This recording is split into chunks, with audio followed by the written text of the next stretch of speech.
On continue. La légende arthurienne en Bretagne est désormais indissociable de la forêt de Paimpont-Brocéliande. Sur la carte, vous trouverez Paimpont, mais la forêt de Paimpont fait partie donc de Brocéliande.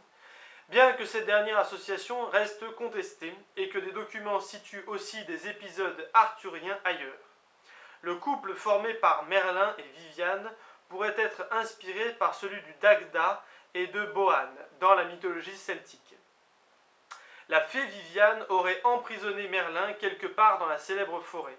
Selon la légende, Merlin la rencontre une première fois près de la fontaine de Barenton, en Brocéliande.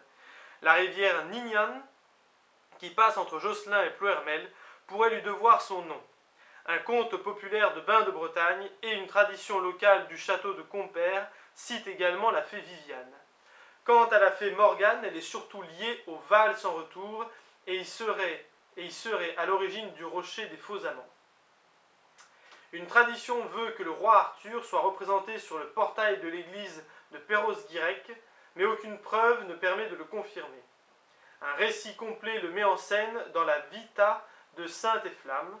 D'après le Braz, un dragon à tête humaine ravageait les alentours de Plestin-les-Grèves. Le roi Arthur tente plusieurs fois de le tuer sans y parvenir. C'est le saint qui parvient à dompter ce dragon en lui jouant un air de biniou. Arthur est par ailleurs crédité de l'abattage d'un dragon sur le mont Saint-Michel, ou Saint-Michael, archange majeur. Khaled Wulch situe le tombeau d'Arthur sur l'île d'Aval, par rapprochement avec Avalon. Le célèbre enchanteur Merlin apparaît très tôt dans les documents écrits en Bretagne, notamment le cartulaire de Redon et un toponyme d'Augan au IXe siècle, puis deux textes prophétiques dès le XIIe siècle et XIIIe siècle. Dans le dialogue Être Arzur Roé, Dan Bretounet à Gwynglaf en moyen breton, Merlin est présenté comme un archétype d'être sauvage sous le nom de Gwynglaf, G-U-I-N-G-L-A-2-F. Gwenhlan pourrait aussi y avoir pris la place de Merlin, G-W-E-N-C-H-L-A-N. La ville marquée publie le chant Merlin Barde, longtemps considéré comme un faux, mais qui semble bien provenir d'un cycle médiéval. Il reste possible au XIXe siècle de recueillir diverses chansons et contes sur Merlin. Hervé Le Bihan répertorie 7 contes et récits datés de cette époque, qui, sans constituer des textes en filiation directe avec la matière arthurienne médiévale, en sont des survivances.